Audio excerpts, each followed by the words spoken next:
Matthew, welcome. Thank you, Anne. Thank you. You have a passion for Zambia. What attracts you to that country? Well, I grew up there, and you know, people will tell you that once you've lived in, or if you grew up in Africa, it always draws you back. A lot of people say that.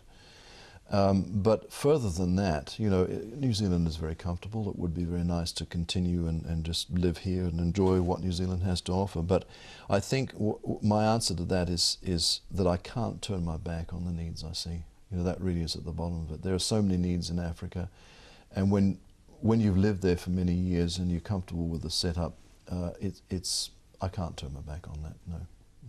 And one of the specific needs, of course, is education. Can you tell us a little bit about your plans to help the Zambians with their education?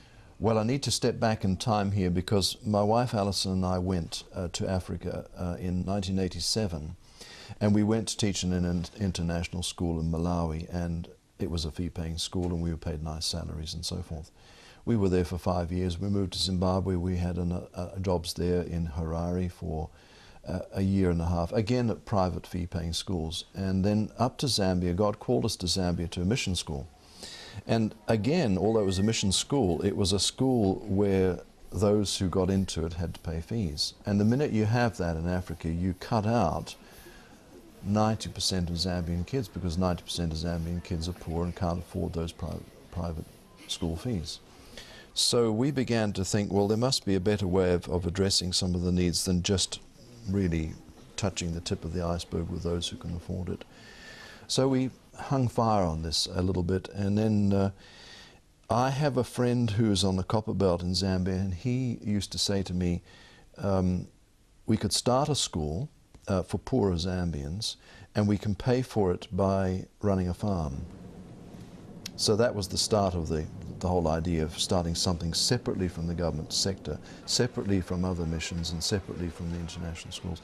In other words, community schools for Zambians in poorer areas, and paid for not by the parents by paying fees, but out of the profits from agriculture. That was the plan. And hence the Limapela Foundation, yes. Lima being cultivate, yes. Pela being give. Yes. How does that work in with the plans you have to set up a school there? It happened like this. I started to look around for a farm. I thought, well, if what John says is right, then we need 50 hectares. We need to be near a river, a water source. We need to have electricity. We'll grow bananas, because that I knew how to do, because I'd started a banana project in the previous school. Now, we had a pupil in school at that time whose father knew. He was a farmer up on the other side of Kitwe, and he knew what we were planning to do, and he came to me on the last day of school term, and he said, we could sell you 50 hectares. We've got 50 hectares we could sell you, and it's already got a school on it. Now, it turned out that his father had started this school, the Cedric School, back in the 1970s. He'd paid for it out of his own pocket all these years. Cedric is now getting old, and the son says, I'm not sure that I want to inherit this school, because how am I going to afford to pay for this? I've got kids of my own to educate. So the whole Cedric project began then, I believe. We came home to New Zealand, we started to pray about it seriously.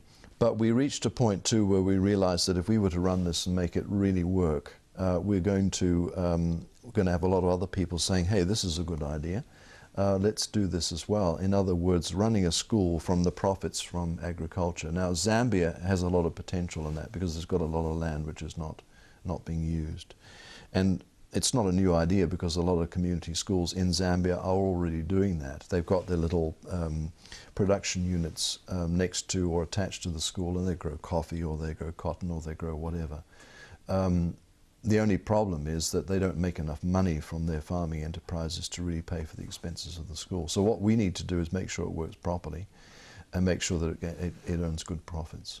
So would you be exporting some of the farm produce, or would it be to supply the local At the moment, we see that there's plenty of scope in the local market. One of the big problems with farming in Zambia is that small-scale farmers, farmers who are working on a subsistence level, they don't have cash, they don't have capital. So they might have quite a bit of land, but they can't develop it, because you need capital to run a commercial farm.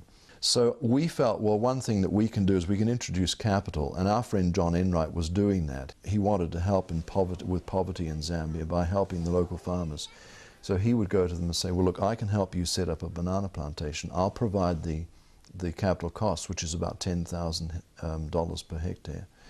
And I'll help you get it in, but you must do the work. I'll look after all the marketing, because that's difficult. And we will split the profits 50-50 at the end. So that's a model that we felt we should try to follow. Yes, we need the funds, because to set up in farming and do that properly and farm on a larger scale, you need the capital. What's the target? It's over $1 million over 3 years. Yeah. And how can Kiwis help if you're wanting to get them interested in this project? How can they help with the funding? Well, you know, Alison and I have seen in our years in Africa that very often God supplies the funds from unexpected sources. And I'm not used to this fundraising game. You know, we went out as missionaries and God looks after our needs, and that's a real reward to your faith when you see that happening. But so the idea of coming back and raising this amount of money is quite foreign to me in a way, but it's been a learning curve, and it's been interesting to see how it works. But to answer your question, yeah, how can people help? Well, we started the foundation because we realized that the Cedric project might only be the first of many. If this works, we can actually gravitate to other areas of need and try to get the whole concept going in other schools or other educational institutions. So we thought, well, if we have a foundation to do that, the foundation can be the umbrella organization to look after Cedric and whatever else happens after Cedric. We have a website, www.limapela.org, so they can give through that. They can go onto the website and give through that, or pledge donations through that, or they can send their checks to us to our address, which is also on the website. Matthew, thank you, and we wish you and your team all the very best You're with welcome. your project in Zambia. Thank you very much. Thank you, Anne. Thank you for the time.